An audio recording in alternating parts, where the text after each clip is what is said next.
Bonjour et bienvenue sur le plateau de Valeurs. Alors à l'occasion de cette 40e édition, j'ai l'honneur de vous présenter Guillaume Hublot qui porte un projet très intéressant de nature antipodique, si je puis dire, puisqu'il a un double projet qui, sur son aile gauche, que je vais commencer à présenter, l'aile de la rationalité, est donc diplômé notaire, c'est notariat supérieur, c'est ça? C'est ça. Un DEA de droit fiscal, sortie majeure de promotion, et donc docteur en droit, avec les félicitations du jury. Voilà, on arrête là parce que c'est extraordinaire. La première question que j'ai envie de vous poser, d'abord, c'est est-ce que je me suis trompé dans l'énoncé de votre CV? Non, tout à fait. Ça va? Est-ce que j'en ai oublié? Le sujet de thèse du doctorat était l'optimisation successorale en droit international, n'est-ce pas? C'est ça, la fiscalité des successions internationales. Alors j'ai une question à vous poser qui est relative à une actualité tiède maintenant, elle était brûlante il y a quelques semaines, relatif à une personne qui aurait donc une résidence américaine, une famille recomposée. Il a été l'idole des jeunes, il a le centre des intérêts vitaux peut-être en France, mais il se croit résident fiscal américain. Il se croyait. Donc comment faire pour que ces dernières volontés ne soient pas foulées aux pieds? Comment faire pour finalement que ces volontés soient respectées en termes de succession? La question est assez intéressante. Je n'ai pas parlé de Johnny Hallyday. La question est assez intéressante et ce sont des questions qu'on voit apparaître notamment dans les successions d'artistes qui ont des carrières internationales et qui ont parfois des familles effectivement avec des liens d'extranéité. Ça veut dire quoi, extranéité?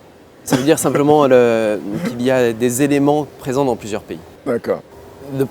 La première chose à faire, ce qu'on oublie toujours, c'est parler. Ah. Et là, on est dans les fondamentaux, donc c'est parfait. Et ces personnes, en fait, avant d'aborder le droit, ne parlent pas avec leurs enfants, avec leur famille, de ce qu'ils souhaitent, de comment ils projettent leur succession. Et la succession est un instant de cristallisation psychologique qui est fondamental. Tout simplement parce que si vous déshéritez une personne... Ce qui est le cas là? Ce qui est le cas. La personne, au-delà de l'aspect financier, peut se sentir rejetée. Donc il y a une dimension psychologique qui est très très importante dans les successions et qu'il faut maîtriser. Et que le juriste prend en compte dans sa réflexion? Il faudrait qu'il la prenne en compte. D'accord. Normalement, on a une certaine partie des juristes qui vont la prendre en compte, mais peut-être pas tout le monde. Et ça, c'est le premier élément. Une succession qu'on prépare, eh bien, on parle avec les enfants. On parle avec les enfants de ses souhaits et de ce fait, on va aplanir certaines difficultés. Où on va révéler certaines frustrations, certains non-dits, certaines choses. Et donc le premier travail, c'est de parler. Après, d'un point de vue de technique juridique, lorsqu'on est à l'étranger, il faut, dans tous ces débats, dans tous ces raisonnements, il faut vraiment séparer deux raisonnements, qui sont le raisonnement fiscal et le raisonnement civil. On a trop tendance à parler de la résidence fiscale. Mais il faut savoir qu'on peut être résident civil d'un pays et résident fiscal d'un autre. Les deux notions ne sont pas forcément communes. En général, elles le sont le plus souvent. L'administration française se fiche de la résidence civile, n'est-ce pas? Oui, voilà. La résidence fiscale est établie par le Code général des impôts sous une série de critères qui sont alternatifs. C'est-à-dire qu'il suffit d'avoir un des critères. Le fameux article 4B du Code général des impôts. Voilà, tout à fait. Et il suffit d'avoir un seul critère qui correspond à notre situation pour être résident fiscal français. C'est-à-dire le centre vitaux des intérêts, le centre familial ou le centre économique. Prenons un exemple d'une personne qui serait en vacances en France et qui prendrait un billet de loterie qui gagnerait 50 millions d'euros et qui décéderait le lendemain. Eh bien l'administration, la situation est un petit peu caricaturale, mais l'administration pourrait très bien dire que la personne est résidente française. Parce que son centre d'activité économique, du fait de la fortune acquise, est devenu la France. Je sens qu'il est intéressable sur le sujet et très intéressant. Est-ce qu'on peut passer À l'assurance vie, est-ce que l'assurance vie mérite toujours son appellation de placement préféré compte tenu du prélèvement fiscal unique qui vient d'exister aujourd'hui? Je pense que c'est un très bon outil, que ça reste un très bon outil effectivement de placement patrimonial. Entre autres parce qu'on a une protection sur les arbitrages qui sont faits. Sur un compte titre, chaque arbitrage fournit, déclenche en fait l'imposition des plus-values. Alors que l'enveloppe d'assurance vie continue en fait à être une enveloppe close en termes de fiscalité, une enveloppe étanche. Universalité, quoi. Voilà, tant qu'il n'y a pas de retrait, Voilà. nous n'avons pas de fiscalité. Ce qui fait que tous les arbitrages peuvent avoir lieu de manière douce, puisque non fiscalisée. Troisième question sur le front de la fiscalité et du droit. Compte tenu de la concurrence fiscale et juridique, est-ce qu'il fait bon mourir en France pour transmettre? Je reconnais que ma question est un peu limite. Faire bon mourir, c'est... En fait, je pense que oui. Je pense que oui à partir du moment où on prépare sa succession. Si on compare par exemple en Angleterre, qui est toujours considéré comme un havre de paix en fiscalité successorale, la fiscalité successorale non préparée en Angleterre est beaucoup plus élevée que la fiscalité française. Néanmoins, à partir du moment où on prépare la succession, où on organise les donations, les possibilités sont plus importantes en Angleterre qu'en France d'avoir des transmissions exonérées. Mais la France a tout un tas de dispositifs qui sont extrêmement efficaces pour abaisser les seuils de fiscalité. Donc là, nos téléspectateurs découvrent que la France est un havre fiscal, ils ne le savaient pas. C'est un havre fiscal compliqué. Relativement aux successions. Merci infiniment. J'ai parlé en introduction d'un double projet. J'ai parlé d'une forme de dichotomie, votre diversité.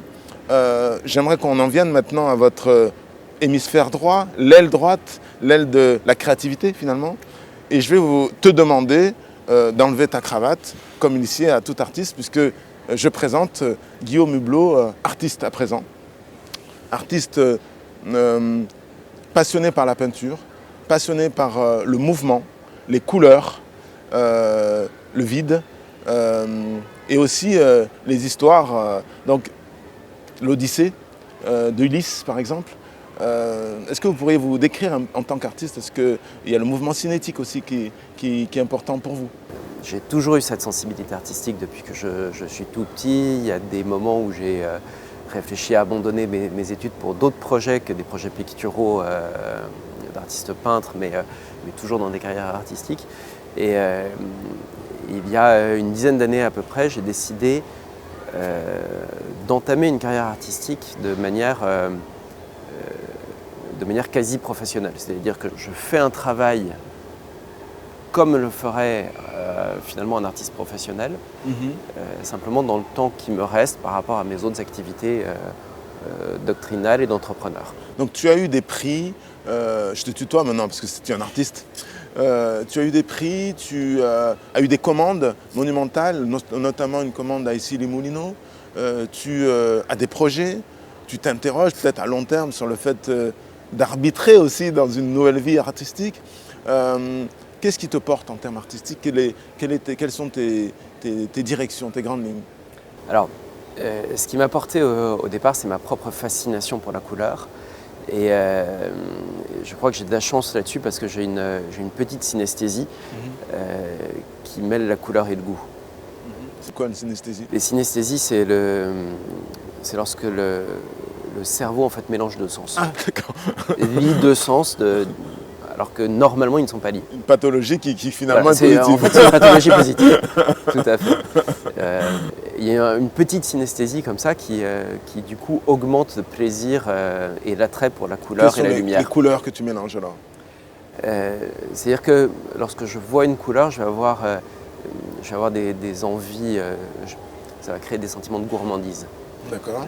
Quasiment, ce qui n'est pas forcément quelque chose de commun, encore que On a de la chance d'être au centre Georges Pompidou et avoir une collection d'art contemporain fabuleuse. Que l'on salue et qu'on remercie. Et j'avais été très marqué par une exposition, une rétrospective sur Klein, avec ses grands monochromes bleus. Et j'avais découvert une explication très intéressante que faisait Klein sur le sentiment des spectateurs par rapport à ses œuvres. Il organisait des grands espaces avec des monochromes bleus et ensuite, dans une salle supplémentaire, des petites éponges du même bleu. Et il expliquait qu'en fait ces éponges bleues étaient les poumons des spectateurs qui étaient passés dans les salles d'avant et qui s'étaient imprégnés de sa couleur jusqu'au plus profond d'eux-mêmes. Et en fait cette gourmandise de la couleur, elle est décrite là. Et tes projets aujourd'hui, quels sont leurs titres, quels sont leurs concepts? J'ai deux lignes en fait de travail. Je travaille sur mon propre plaisir de la couleur.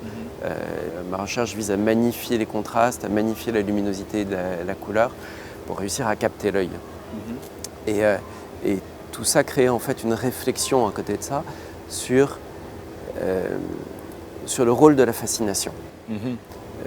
Puisque mon but en fait dans ma recherche picturale, c'est de capter l'œil, de le capturer, de capturer le regard et finalement de soustraire l'individu. D'où le mouvement cinétique? D'où le mouvement cinétique. Donc l'individu devient spectateur en même temps, c'est ça? Dans le mouvement cinétique, le spectateur joue un rôle dans l'œuvre puisque son propre déplacement modifie sa perception de l'œuvre. Et donc on a des œuvres qui sont permanentes mouvantes. C'est un concept qu'on retrouve dans vos œuvres? Alors non, pas encore. Il y en a quelques-unes qui ont quelques effets cinétiques, mais simplement quelques-unes. Le mouvement cinétique s'est beaucoup attaqué à la couleur pour ses caractéristiques en fait techniques. Pour ses caractéristiques, quand on prend des artistes comme Cruz Diaz qui travaillent encore à Paris et qui est encore vivant, qui fait partie des très grands chefs de file en fait de l'art cinétique, vous avez des tableaux qui ne sont que des bandes de couleurs, mais la couleur change en fonction de votre déplacement. Ouais.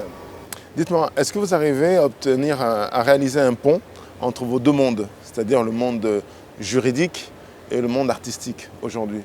Et comment? Je ne désespère pas de le faire. Ça veut dire que c'est une quête? Je ne désespère pas de le faire, ça veut dire que c'est une quête. De temps en temps, mon activité artistique m'amène à rencontrer des artistes et que je peux accompagner sous un angle juridique ou financier. D'accord, voilà, d'accord. Et le pont est là. Ouais, d'accord. Écoutez, merci infiniment. Je vais vous demander de vous tourner vers cette caméra et nous dire quelles sont les valeurs qui vous portent aujourd'hui en tant qu'artiste, mais aussi en tant que spécialiste du droit fiscal et successoral. Je crois que ce qui me porte en fait, c'est l'humanité. C'est le sentiment d'humanité. Merci infiniment pour ce voyage dans vos deux infinis. Et j'avoue que voilà, j'ai hâte de voir évoluer ce chemin que vous êtes en train de tracer. Merci infiniment. Merci beaucoup.